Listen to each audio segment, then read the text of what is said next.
அவர் wait பண்ணுகிறார். அடுத்த லெவலுக்கு நம்மளை உயர்த்தணும். நம்ம ரெடியா இல்லையா? நம்ம ரெடியா இருக்கிறதுக்கு அவர் விரும்புகிறது என்னன்னா, நமக்கு கொடுக்கப்பட்டதை நாம் அவருடைய சித்தத்தின்படியாக ஞானத்தோடு பயபக்தியோடு உண்மை உள்ளவர்களாய் நாம் கையாள வேண்டும். கையாள வேண்டும் என்று சொல்லும்போது வெறும் பணத்தை மாத்திரம் நீங்கள் நினைக்கக்கூடாது. நம்முடைய நேரத்தை, நம்முடைய உறவுகளை எப்படி கையாளுகிறோம், நமக்கு கொடுக்கப்படுகிற வாய்ப்புகளை எப்படி கையாளுகிறோம், பணத்தை எப்படி கையாளுகிறோம், ஆரோக்கியத்தை எப்படி கையாளுகிறோம், இது ரொம்ப முக்கியம். எப்படி ஹேண்டில் பண்ணுறோம்? ஏன்னா நாளைக்கு நான் வளர வேண்டும், செழிக்க வேண்டும் என்றால் இன்னைக்குரிய காரியங்களை ஒழுங்குபடுத்த வேண்டியது அவசியமாக இருக்குது.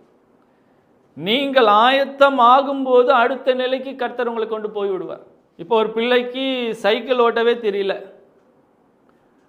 சைக்கிள் ஓட்டவே ஒன்றும் வரல அப்படின்னு சொல்லும்போது எடுத்தோன்னு ஒரு பெரிய பைக்கை எடுத்து கொடுத்து இது ஓட்டுன்னு சொல்லுவோமா? இல்லை.